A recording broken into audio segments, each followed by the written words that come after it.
അസ്സലാമലൈക്കും അവ്വാജി ചാനലിലേക്ക് എല്ലാവർക്കും സ്വാഗതം. ഇന്ന് നോക്കി ഞാനൊരു ക്യാരറ്റ് പുട്ടുണ്ടാക്കണിത്.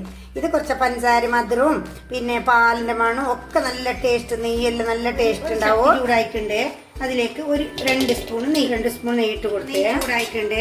അതിലേക്ക് പുട്ടുപൊടി 1 കപ്പ് പുട്ടുപൊടി എടുത്തിട്ടുണ്ട്.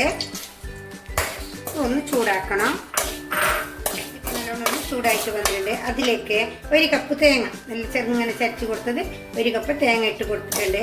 ഇനി അതും കൂടി ഒന്ന് നല്ലോണം ചൂടാകണം. ഇനി ഈ തേങ്ങയും അരിയും എല്ലാം പാടെ ചൂടായിട്ടുണ്ട്. അതിലേക്ക് ഇത്ര പാൽപ്പൊടി, ഒരു 3 സ്പൂൺ പാൽപ്പൊടിയും കൂടി ഇട്ട് കൊടുക്കണം. ഞാൻ അതും കൂടി ഒന്ന് നല്ലോണം ചൂടാവണം. ഒരു നുള്ളി, അതായത് ഈ സ്പൂണിൽ ഒരു 1/2 സ്പൂൺ, ചെറിയ സ്പൂണിൽ 1/2 സ്പൂൺ ഉപ്പുപൊടി ഇട്ട് കൊടുക്കണം. അപ്പോൾ ഉപ്പുപൊടി ഇട്ട് നല്ലോണം ഒന്നിട്ട് മിക്സാക്കി എടുക്കണം. ഒരു ക്യാരറ്റ് ചെറുതായിട്ട് ചരച്ചിട്ടുണ്ട്. അതിലേക്ക് കുറച്ചൊരു നുള്ളു ഉപ്പും കുറച്ച് പഞ്ചസാര ഇട്ടിട്ടുണ്ട്. കാരണം ഈ പഞ്ചസാരയും ഈ ക്യാരറ്റും എല്ലാം ആകുമ്പോൾ നല്ലൊരു ടേസ്റ്റ് കിട്ടും. നമുക്ക് ഉപ്പിട്ടില്ല ഒരു ചപ്പ ഉണ്ടാവും. അത് പുട്ടായതുകൊണ്ട് ഞാൻ കുറച്ച് ഇതിലേക്ക് ഉപ്പും ചേർത്ത് കൊടുത്തിട്ടുണ്ട്. ഇതിലേക്ക് ഇങ്ങനെ കുറേശ്ശെ ഇട്ട് കൊടുക്കുക. വെള്ളം തിളച്ചിട്ടുണ്ട്. അതിലേക്ക് ഞാൻ ഈ കുറ്റി ഇങ്ങനെ ഇറക്കി കൊടുക്കുകയാണേ.